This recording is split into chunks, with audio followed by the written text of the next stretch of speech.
guys, nongeye kubasuhuza, nongeye kubaha ikaze kuri iyi channel. Rero abantu bashyashya n'abantu basanzwe mwese mbahaye ikaze. Ubu nari maze igihe na postinga guys, ariko nabazaniye app rwose iri gutanga amafaranga ku buntu. Ntabwo bisaba kwishyura mbere, ni amafaranga ku buntu. Dore aha ngaha mfite amadolari 4.7. Amafaranga ni aya nyayo, ninayabikuza arajya aho nyabikurije. Guys, rero iyi ni application, uko ugenda ukina game ni nako ugenda winjiza amafaranga menshi. Iyo umaze kugeza aya madolari bari gusaba 10, dore aha ngaha mfite amadolari 4.7 mu mafaranga y'amanyarwanda. Aya mafaranga agera mu bihumbi 600, 500 angahe gutyo, hafi 600. Kubikuza rero ni kuri PayPal. Abantu mufite account ya PayPal murabasha kubikuza. Rero reka dusubire inyuma mbereke.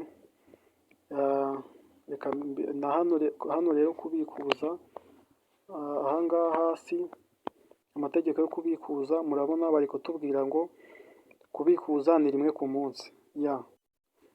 Kubikuza ni rimwe ku munsi. None kugira ngo amafaranga kugireho ahantu yabikurije, iyo byatinze cyane aba ari umunsi umwe, iminsi 3. Ubundi iyo ubikuje mu masaha aba yaje, niko biba bimeze. Noneho reka dusubire inyuma mbereke.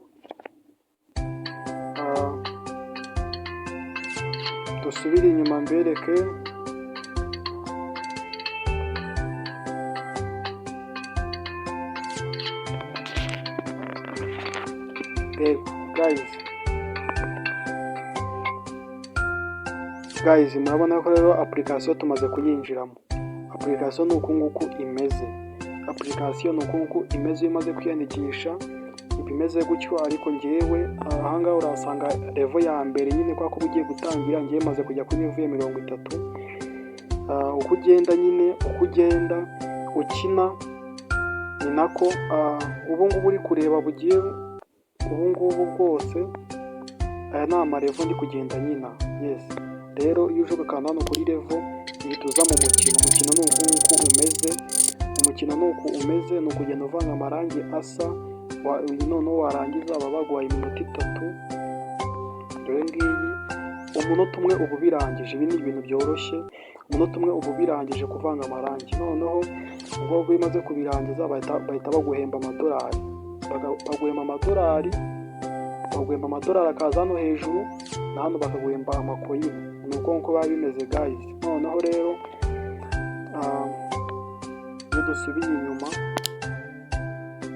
iyo dusubiye inyuma rero, wenda mushobora kwibaza ngo ubu ngubu ni ubuki buri aha. Ubu ngubu aya ni amarevo nagiye nyina, ari kwivivura.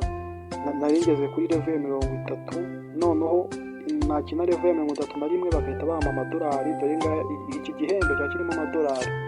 Noneho nkakomeza gukina aya marevo.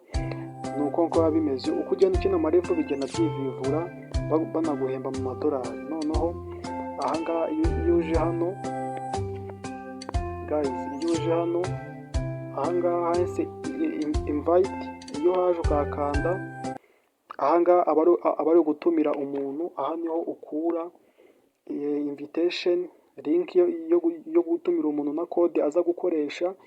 Iyi ngiyi bayita invitation code. Aha niho ukura code yo gutumira umuntu. Iyo utumiye umuntu baguha $1 iyo utumiye umuntu. Noneho iyo ushaka kumutumira ukanda hano hasi, ukanda hano nyine handitse invite now.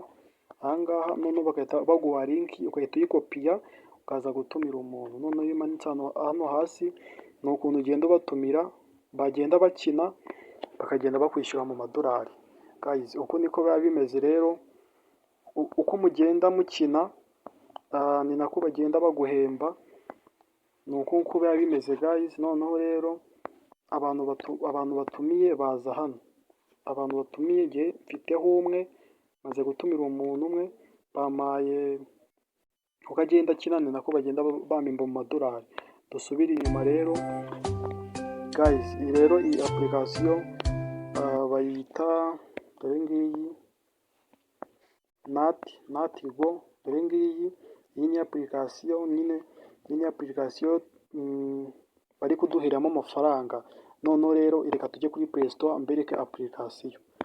Kuri Play Store mbereke application muza gukuraho kugira ngo mutaza kwibeshya, ariko ndaza no kubaha link n'ubundi iyo link rero ihabajyana aha ngaha kuri Play Store nati go dusacinge. Noneho application dore ngiyi yaje, application dore ngiyi yaje. Iyo umaze kwiyandikisha aba ari itegeko bahita baguha $1. Ukimara kwiyandikisha baguha $1 utangiriraho, niryo baguha $1. Dore ngiyi application rwose iri kugenda izamuka cyane, imaze gukurwaho n'abantu 100,000. Dore ngaba abantu 100,000. Ubundi application yose uzabona ifite rate 4.4, iyo application aba ari original. Dore abantu bagiye bayiha inyenyeri. Iyi application rwose guys ni original kandi itanga amafaranga.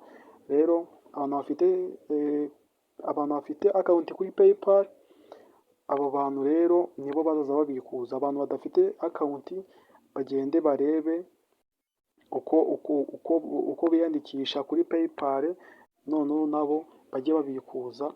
Ni ibintu byoroshye cyane guys. Rero mugende murasanga link aho ngo mu busobanuro, mugende mwiyandikishe, ubundi ibindi rwose mujye mubona amafaranga, mugiye kujya muyakorera uko mushatse. Mukimara kubona ufite wese account ya PayPal azaza abikuza nta kibazo guys. Rero mugende muyikureho, ndakeka application ni nzima ikora neza.